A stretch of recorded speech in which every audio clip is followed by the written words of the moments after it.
একজন স্ত্রী কখনো প্রিয় নারী হতে পারে না। আপনি যদি বেশিরভাগ মানুষকে জিজ্ঞেস করেন আপনার জীবনের প্রিয় নারী কে, স্বাভাবিকভাবেই অনেকে বলবেন মা, কেউ কেউ বলবেন বোন, কেউ কেউ বলবেন মেয়ে, আবার অনেকেই বলবেন নানি, কারণ নানি তাকে কোলে পিঠে করে মানুষ করেছেন।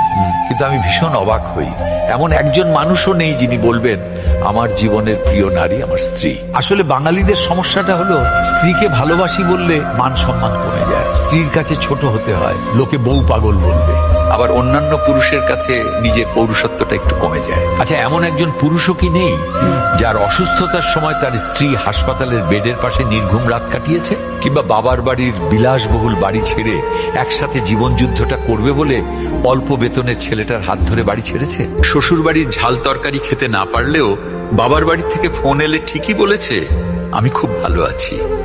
নাকি মায়ের হাতের রান্না, নিজের প্রিয় বিছানা, কিংবা ছোট থেকে বড় হয়ে ওঠা যেই বাড়িতে, সেই বাড়ি ছেড়ে আসাটা এতটাই সহজ? তাই একজন বউ কখনো প্রিয় নারী হতে পারে না, তার সেই যোগ্যতাই নেই।